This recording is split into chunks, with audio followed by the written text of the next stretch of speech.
Hi friends, welcome to Saran Meghas Kitchen. வீடியோக்குள்ள போறதுக்கு முன்னாடி சரண் மேகாஸ் சேனலை சப்ஸ்கிரைப் பண்ணாதவங்க சப்ஸ்கிரைப் பண்ணிக்கோங்க. மறக்காம அந்த பெல் பட்டனை பிரஸ் பண்ணிக்கோங்க.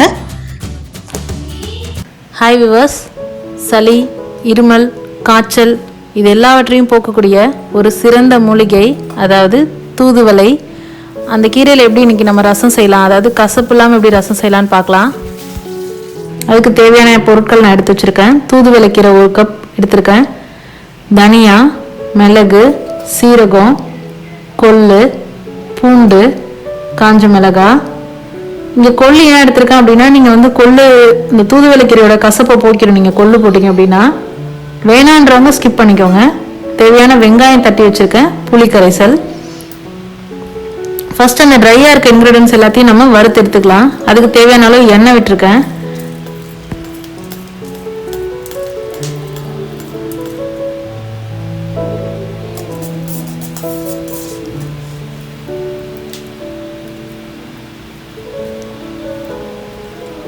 கொள்ளு, சீரகம், மிளகாய் எல்லாத்தையுமே வறுத்து எடுத்துக்கலாம்.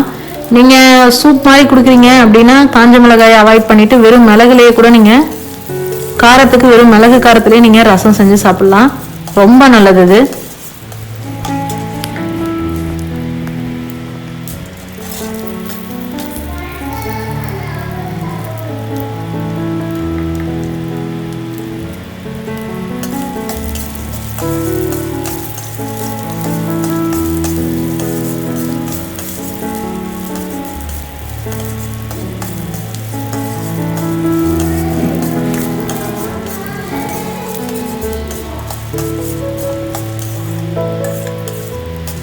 கொள்ளு நீங்கள் சேர்த்ததுனால டபுள் பர்பஸ் என்ன அப்படின்னு பார்த்தீங்கன்னா, சளி, இருமல் அதுவும் கியூர் பண்ணும்.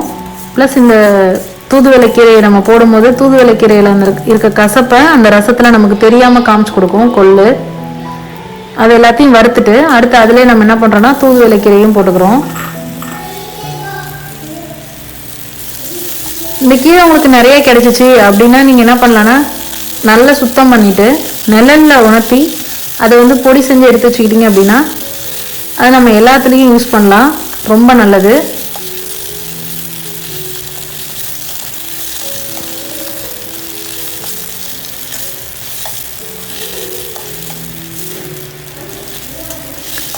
தூதுவளை கீரையோட இலை, வேர், பூ, காய் எல்லாமே நம்ம சமைக்கலாம். எல்லாத்துலேயுமே மருத்துவ குணங்கள் இருக்குது. எல்லாத்துக்கும் ஒரு தனித்தனி சிறப்பு இருக்குது.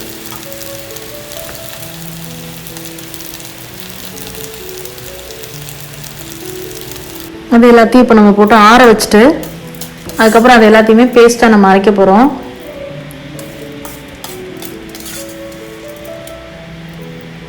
அரைக்கும் போது அரைப்படலை அப்படின்னா லைட்டாக தண்ணி ஊற்றி அரைச்சிக்கோங்க. ரொம்ப தண்ணி தெளிக்க வேணாம். ஒரு பேஸ்ட் பதத்துக்கு அரைச்சிக்கோங்க. அடுத்து இது பால் பெருங்காயம். நான் இந்த வீடியோவில் இதை ஷேர் பண்ண விரும்புகிறேன். நான் இப்போ தான் இந்த ரசம் வைக்கிறதுக்காக நான் பெருங்காயம் எடுக்கும் போது இந்த பால் பெருங்காயத்தை நான் மிக்சியில் கிரைண்ட் பண்ணேன். அப்போ ஜஸ்ட் உங்களுக்கு ஒரு வீடியோ போடணுன்னு எனக்கு தோணுச்சு.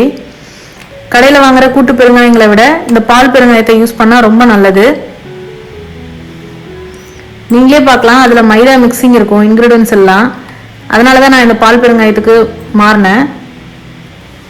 இது எல்லா நாட்டு மருந்து கடைகள்லையும் கிடைக்கும். இது நீங்கள் சும்மா கையில் உடைச்சிங்கனாவே உடைக்கலாம். இதுவே அந்த கட்டி பெருங்காயெல்லாம் நீங்கள் கையில் உடைக்கவே முடியாது. அவ்வளோதாங்க. இது ஜஸ்ட் மிக்சியில் அப்படியே பொடிச்சு வச்சுக்கிட்டீங்க அப்படின்னா நம்மளோட பெருங்காயம், சுத்தமான பெருங்காயம். இதே யூஸ் பண்ணலாம் நீங்கள். அடுத்த ரசம் எப்படி செய்யலான்னு பார்க்கலாம். செக்கில் ஆட்டின நல்லெண்ணெய் நான் எடுத்திருக்கேன். நல்லெண்ணெயும் என்ன ஒரு ப்ளஸ் அப்படின்னா சளிக்கு ரொம்ப நல்லது. அதனால் நல்லெண்ணெயில் இந்த ரசத்தை தாளிக்கலான்னு நான் உங்களுக்கு காமிச்சிருக்கேன். நல்லெண்ணெய் ஊற்றிட்டு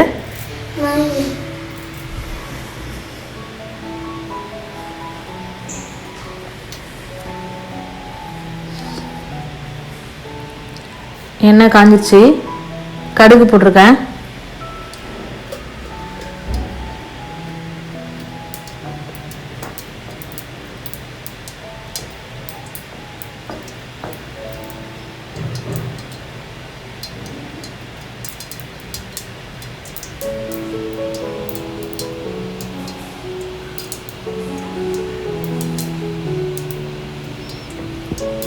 கருவேப்பிலை,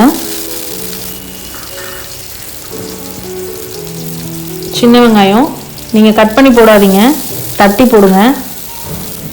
அதே மாதிரி சின்ன வெங்காயம் மட்டும் தான் யூஸ் பண்ண இருக்கு.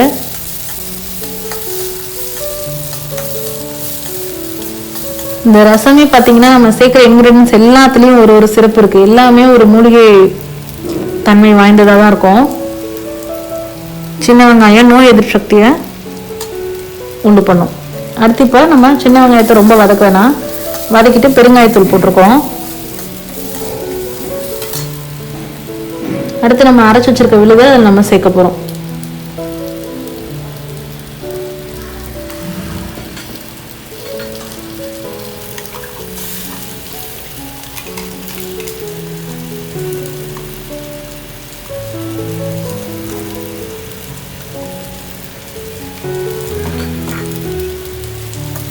நல்லா கலக்கி விடுங்க. அதை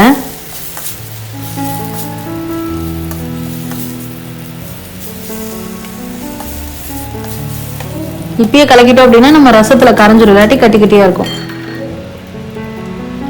அடுத்து நம்ம புளிப்புக்கு ஏற்ற மாதிரி புளி ஊற வச்சு அதை கரைச்சி எடுத்துருக்கோம். அந்த புளி கரைசல் இதில் சேர்த்துக்கலாம்.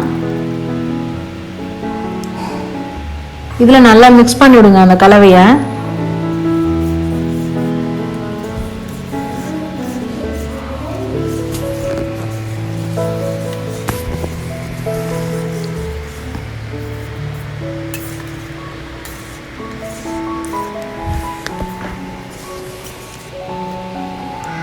அந்த மிக்ஸி ஜாரில் அரைச்ச விழுதுகள் இருக்குல்ல, அது கொஞ்சம் ஒட்டிட்டு இருக்கிறதுல நான் தண்ணி ஊற்றி அலசி ஊற்றிருக்கேன்.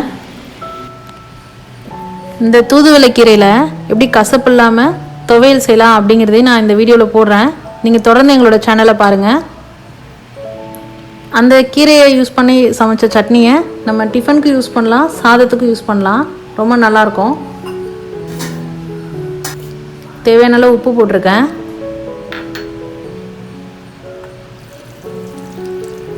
புளிப்புக்கு ஏற்ற மாதிரி தண்ணி சேர்த்துக்கலாம். தண்ணி சேர்த்துட்டு விட்டுருங்க. அந்த ரசம் நுரக்கட்டி வரணும், வர வரைக்கும் வெயிட் பண்ணுவோம். பாருங்கள், நுரக்கட்டி வந்துருச்சு, லைட்டாக கொதியும் கூட வந்துருச்சு. நீங்கள் கொதிக்க விட்டு எடுத்தாலும் ஓகே தான், நுரக்கட்டினோன்னு நிறுத்தினாலும் ஓகே தான், டேஸ்ட் நல்லாயிருக்கும். அவ்வளோதான், நம்மளோட சுவையான தூதுவளை ரசம் தயார்.